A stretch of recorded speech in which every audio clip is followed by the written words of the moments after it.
Hello, members. How are you today? Wishing you a very happy good morning. So, today, what we are going to discuss is a new concept of interest rate swap.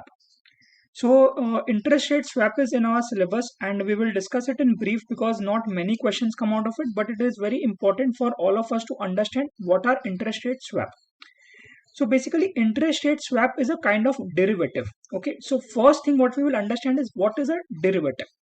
Derivative is nothing but a financial asset or liability which derives its value from any other underlying asset.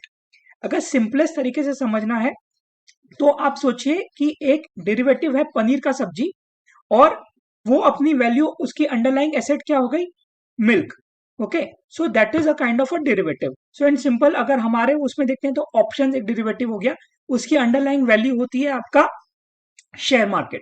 Okay, so basically what are the key conditions or the key criteria for defining a derivative? Number one, उसका एक contract होना चाहिए between two or more parties.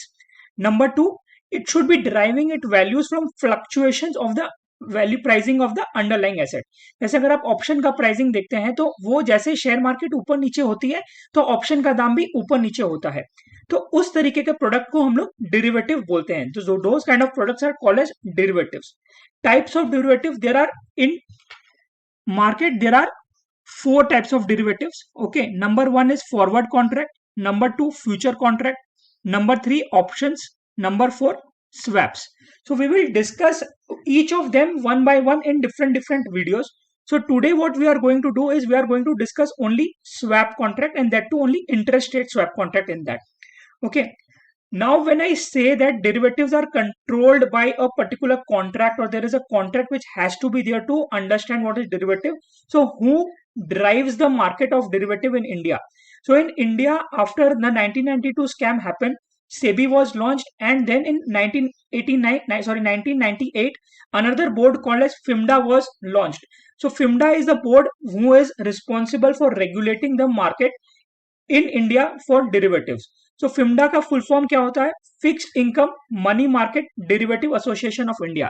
सो ये तीन market को regulate करती है. एक है फिक्स्ड इनकम, एक है मनी मार्केट और एक है डेरिवेटिव. ये तीन मार्केट को रेगुलेट करती है. फिम्डा को लेकर भी हम लोग अलग से कोई वीडियो बनाएंगे, तब उसके बारे में और डिस्कस करेंगे. तो अब आते हैं कि अब let's come to what is a interest rate swap. Okay, so basically interest rate swap को समझने के लिए हमें ये देखना पड़ेगा कि मार्केट में कितने टाइप के इंटरेस्ट अवेलेबल है. So in market there are two types of interest available. One is at a fixed rate. Say for example मैंने कोई बैंक से लोन लिया, उसने मेरे को फिक्स्ड रेट 10% पे लोन दे दिया. Okay, so that is called as a fixed rate interest. Okay, दूसरा हो गया मैंने कोई फ्लोटिंग रेट इंटरेस्ट लिया. फ्लोटिंग रेट हो गया बैंक मेरे को बोलेगा मैं आपको माइबोर प्लस 2% दूंगा, या फिर तो मैं आपको लाइबोर प्लस 2% दूंगा. ओके, ऐसा कोई जहां पे मेरे को मेरी रेट ऑफ इंटरेस्ट फ्लोटिंग है which is dependent on something else, MIBOR या लाइबोर के ऊपर डिपेंडेंट होती है, वो एवरेज इंटरेस्ट रेट होती है जो मार्केट में ड्राइव होती है. ओके, सो वैसी कोई इंटरेस्ट रेट है तो वो फ्लोटिंग होती है. तो अगर हमें अब स्वैप अरेंजमेंट समझना है तो let's take one simple example and हम समझेंगे कि ये पूरी की पूरी अरेंजमेंट कैसे होती है. सोचिए मैं कंपनी ए हूं और आप कंपनी बी हो. ओके, मेरे को लोन चाहिए था, मैं बैंक वन के पास गया. बैंक वन सोचिए वो एसबीआई है, मैं एसबीआई पे पास गया और मैंने एसबीआई को बोला कि सर मेरे को 10 करोड़ का लोन चाहिए, आप मेरे को लोन दोगे क्या? एसबीआई ने बोला मैं आपको लोन तो दे दूंगा बट मैं आपको माइबोर प्लस 2 पे ही लोन दूंगा. Okay, so we went into agreement जहां पे मैंने bank one that is SBI के साथ एक अग्रीमेंट की. SBI agreed to pay me a loan of 10 crore rupees at MIBOR plus 2%. Okay, मैं कंपनी बी हूं, मैं दूसरी बैंक के पास गया. सोचिए मैं एचडीएफसी पे पास गया, मैंने उनको बोला सर आप मेरे को 10 करोड़ का लोन दोगे? उसने बोला हाँ मैं लोन तो दूंगा बट मैं तुमको खाली फिक्स्ड रेट पे दूंगा. Okay, so the bank two gave loan to company B at only fixed rate of 10%. Okay, सोचिए फिक्स्ड रेट उसको यहाँ पे 11% का उसको फिक्स्ड रेट दिया गया. ओके, सो अब क्या है, कंपनी ए जो है that is a person who thinks कि in near future MIBOR might increase. It thinks कि MIBOR is fluctuating and might increase. Okay, so वो उसको अपना रिस्क यहाँ पे ज्यादा लग रहा है, तो उसको अपना रिस्क कम करना है। सो ही थिंक्स कि अगर मेरे को यही सेम लोन फ्लोटिंग की जगह फिक्स्ड रेट पे मिल जाता है तो I will be more happy. जहां पे दूसरी जगह पे कंपनी भी सोचती है कि हो सकता है कि मैं फिक्स्ड रेट जो दे रहा हूं वो ज्यादा है एंड माइबोर हो सकता है फ्यूचर में रिड्यूस हो जाए। ओके, सो इट फील्स कि अगर माइबोर फ्यूचर में रिड्यूस हो जाता है, मेरे को अगर फ्लोटिंग रेट मिल जाती है तो that will be better for me. So company A और कंपनी बी एक कॉन्ट्रैक्ट करते हैं आपस में, where company A agrees to pay company B at a rate floating rate पे, सॉरी फिक्स्ड रेट पे 10%। Okay, company A agrees to pay fixed rate पे 10% to company B and company B agrees to pay at a floating rate to company A. So ये दोनों एक contract में आते हैं। इसमें आपकी लोन की अमाउंट एग्जैक्टली सेम रहती है 10 करोड़। से फॉर एग्जाम्पल आपका duration of the loan as 5 years, तो वो भी एग्जैक्टली सेम रहता है। ओके, ये सारी टर्म्स एंड कंडीशन सेम रहती है, आपका ड्यूरेशन, आपका लोन का अमाउंट सेम रहता है। तो यहाँ पे अब हुआ क्या कि कंपनी ए ने बैंक वन के साथ अग्रीमेंट की थी जहां पे वो फ्लोटिंग रेट पे था। उसको लग रहा था कि फ्लोटिंग रेट बहुत फ्लक्चुएटिंग हो सकती है और वो इंक्रीज हो सकती है, तो उसको फिक्स्ड रेट पे चाहिए था। तो वो कंपनी बी को अप्रोच करता है एंड उसके साथ एक फिक्स्ड रेट पे अग्रीमेंट साइन कर लेता है। कंपनी बी ने बैंक टू के साथ लोन लिया था जो उसने फिक्स्ड रेट पे लिया था, बट कंपनी बी सोचती है कि मेरे लिए बेटर होगा कि मैं माइबोर मेरे को लग रहा है कि कम हो सकता है, तो कंपनी बी कंपनी ए के साथ कॉन्ट्रैक्ट कर लेती है कि मेरे को माइबोर पे आप दे दो, मैं माइबोर प्लस 1% पे आपसे ले लेता हूं। सो ये पूरा जो ट्रांजेक्शन होगा उसको और डिटेल में समझने के लिए उसका कैश फ्लोज हम लोग समझते हैं। तो मैंने यहाँ पे एक टाइमलाइन चार्ट बनाया है and I have written here कि ए का ओरिजिनली था floating, A was originally floating and B was originally fixed. Okay, originally floating का रेट था माइबोर प्लस 2% और इसका रेट था 11%। ओके, तो अब क्या हो रहा है, यहां पे सोचिए फर्स्ट ईयर का एंड पे माइबोर इज एट 8%। ओके, तो हम लोग आते आके एक एक करके ईयर वन के कैश फ्लो समझते हैं। अगर माइबोर 8% है तो स्वैप अग्रीमेंट के अंडर क्या कैश फ्लोज होंगे। ए को बी को कितना पे करना है, ए को बी को पे करना है फिक्स्ड रेट पे 10%। Okay, so that is the agreement between A and B. A को उसको फिक्स रेट पे 10% पे करना है, तो that is 10 lakh. B to A कितना पे करना है, फ्लोटिंग। फ्लोटिंग के लिए क्या वेरिएबल है, 8% प्लस 1%। उन लोग की अग्रीमेंट जो है ये रही, उन लोग की अग्रीमेंट 1%, तो 9% उसको पे करना है, तो वो टोटल में 9 लाख हो गया। तो यहां पे आपको ये याद रखना है कि फुल ट्रांजेक्शन एक्सचेंज नहीं होता, यहाँ पे खाली नोशनल ट्रांजेक्शन एक्सचेंज होता है। तो नोशनल ट्रांजेक्शन मतलब क्या हुआ, difference between both the transaction. Okay, so यहाँ पे difference between both the transaction is 1 lakh rupees and यहाँ पे mister A has to pay mister B.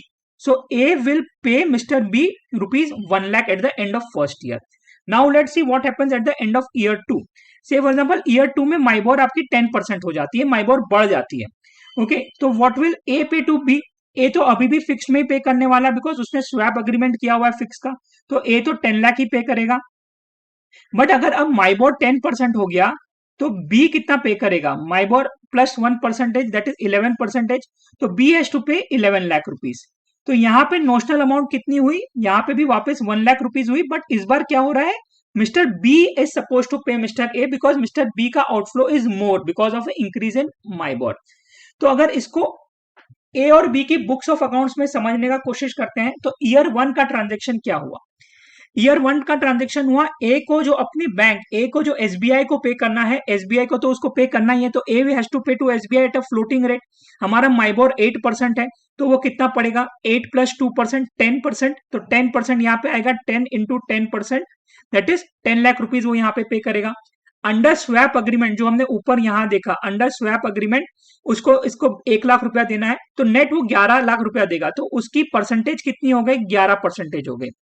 In the books of B accounting treatment देखते हैं, B को 11% पे देना था fixed rate of interest bank two को, तो वो यहाँ पे 11 लाख रुपया वो देगा। अंडर स्वैप उसको क्या मिल रहा है, अंडर स्वैप उसको ए से पैसा मिल रहा है 1 लाख रुपया, तो उसकी नेट आउटफ्लो बी के लिए हो गई 10%।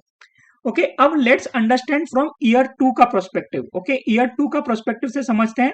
इन the books of A, in the books of A, outflow to bank कितना होगा उसका? उसका तो फ्लोटिंग रेट है, तो 10% था फ्लोटिंग रेट, सॉरी माइबॉर 10% था, प्लस 2% उसको देना है। ओके, तो उसको 12 लाख रुपया देने पड़ेंगे, यहाँ पे 12 लाख रुपया उसको देने हैं। अंडर स्वैप, अंडर स्वैप क्या हो रहा है यहाँ पे? अगर आप देखेंगे तो बी हैज टू पे ए 1 लाख, तो उसको यहाँ पे 1 लाख रुपया आ जाएगा। तो उसका नेट आउटफ्लो कितना हुआ? 11 लाख। तो मैं यहाँ पे लिख सकता हूँ उसका नेट परसेंटेज रहा 11 लाख का ही। ओके, ईयर 2 का बी का बुक्स में क्या होगा? आउटफ्लो टू बैंक, उसका फिक्स्ड आउटफ्लो है 11 लाख रुपए का, वो तो वही का वो रहेगा। ओके, अंडर स्वैप इसमें B has to pay to mister A. Okay, तो यहाँ पे वो कितना पे करेगा? 1 लाख पे करेगा। तो टोटल में नेट यहाँ पे वो 12 लाख पे करेगा। ओके, सो यहाँ पे इसका रेट रहा 12%। सो आप देखिए अल्टीमेटली हुआ क्या, मिस्टर ए को लग रहा था प्राइस फ्लक्चुएट, मतलब इंटरेस्ट रेट फ्लक्चुएट होगी, तो उसके पास फिक्स्ड रेट की होनी चाहिए। तो यू कैन क्लियरली सी कि mister A is now earning eight a fixed rate of 11%, उसका इंटरेस्ट चार्ज हो रहा है। मिस्टर बी को लग रहा था कि प्राइस फ्लक्चुएट्स होंगे और उसका वो एडवांटेज ले सकते हैं, तो इसलिए उन्होंने फ्लोटिंग रेट अप्रोच किया, तो उनको अब फ्लोटिंग मिल रहा है। यहाँ पे देखिए उनकी 10% है, यहाँ पे उनकी 12% है। अगर अब से फॉर एग्जाम्पल नेक्स्ट ईयर में, ईयर 3 में लाइबोर गिर के 6% हो जाता है, तो mister B will be in advantageous position, but mister A का तभी भी फिक्स कैश फ्लो ही रहेगा of 11%. So this is how the entire swap is constructed. So in general terms आप बोलेंगे कि सर स्वैप तो हम लोग कर देंगे, बट कहां से हमें पता चलेगा कि कोई मिस्टर कंपनी बी है जिसको मेरे से ऐसा स्वैप चाहिए होगा? तो उसके लिए in normal market swap banks होती है। ओके, ये जो ये पर्टिकुलर ट्रांजेक्शन करती है, ये हो सकता है आपने जिस बैंक से लोन लिया है वही है आपको ट्रांजेक्शन में एंटर करवा दे, या फिर तो कोई और थर्ड पार्टी बैंक हो सकती है जो आपको ये पर्टिकुलर ट्रांजेक्शन में एंटर करवाएगी। सो आपका ट्रांजेक्शन होगा इसके साथ और इसका ट्रांजेक्शन होगा इस बैंक के साथ। इसके बदले में what bank will charge you? Bank will charge you some commission, fees bank आपको चार्ज करेगी। सो अल्टीमेटली होगा क्या, आप बैंक के साथ एक स्वैप की अग्रीमेंट करोगे which will be there, where by हमने जो पूरा ए और बी का डिस्कशन किया, वहां पे A will be ending up paying और receiving from swap bank and B will ending up receiving और paying to the swap bank. Okay, but ultimate cash flows तो वही रहेंगे जो हमने डिस्कस किए। To just simplify I discussed it from A and B, आप जहां पे स्वैप आ रहा है वहां पे कंपनी को रिप्लेस करके बैंक को डाल के अपना एग्जाम्पल बना सकते हो। Okay, so let's understand some other key features of swap. Key features क्या है? स्वैप किस लिए यूज होता है? Swap is use for restructuring of the agreement. आज अगर मेरे को पूरा का पूरा अग्रीमेंट को रिमूव करना है और पूरा नया अग्रीमेंट करना है, तो वो बहुत ज्यादा एक्सपेंसिव हो जाएगा। तो स्वैप अग्रीमेंट्स यूज होते हैं for restructuring of the agreement and उसको उसका जो भी एक्सपेंस होता है उसको कम करने के लिए। These agreements are generally very complex in nature. आप बाय द ट्रांजेक्शन ही समझ गए होंगे, 3 पार्टी इन्वॉल्व है, कंपनी ए, कंपनी बी और एक स्वैप बैंक। ओके, तो तीनों के बीच में अगर ट्रांजेक्शन हो रहा है तो it is difficult for anybody to write that kind of agreement, तो they are complex in nature. जो रिसीविंग स्वैप होता है वो क्या होता है? जो पार्टी फ्लोटिंग पे करने वाली थी वो अब फिक्स्ड मिल रहा है, कर रही है वो, तो अपने केस में ये हो गया ए लिमिटेड। ओके, और पेयर स्वैप क्या होता है? जो पार्टी फिक्स्ड पे कर रही थी उसको स्वैप के अंदर फ्लोटिंग मिला, तो ये हमारे वहां पे बी लिमिटेड हो गया। तो ये दो होते हैं। Okay, and best part about the swap is they are government regulated, FIMMDA इसको रेगुलेट करता है। सो चांसेस ऑफ फ्रॉड और वो डिफिकल्ट है, but fraud is always possible. Okay, hedging होती है, there are lot of people who just use the swap agreements for hedging purposes. Okay, so that also happens. Types of swap हमारे यहाँ पे we have 3 types of swap. One is plain vanilla swap, quasi vanilla swap and exotic swap. हमने जो example किया है वो है vanilla swap का, जहां पे एक फिक्स्ड आउटफ्लो को हम लोग फ्लोटिंग आउटफ्लो से एंड फ्लोटिंग आउटफ्लो को हम लोग फिक्स्ड आउटफ्लो से चेंज किए हैं। Okay, so this is all about interest swap. आपको खाली इसमें ये समझना है कि there will be 2 people who want to enter into agreement to make sure that उन लोग ज्यादा इंटरेस्ट नहीं पे कर देते हैं. They want to hedge themselves or they want to stay protected from the fluctuations in the interest rate market. Okay so यहाँ पे उन लोग ये ट्रांजेक्शन एंटर करते हैं, बीच में एक मीडिएटरी होती है and entire transaction happen through the mediatory bank and वो ट्रांजेक्शन नोशनल इंटरेस्ट पे ही चलता है, नोशनल इंटरेस्ट पे ही होगा ये transaction. So this is all about interest rate derivatives. Thank you for watching the video. Please like, share and subscribe to my channel. Thank you.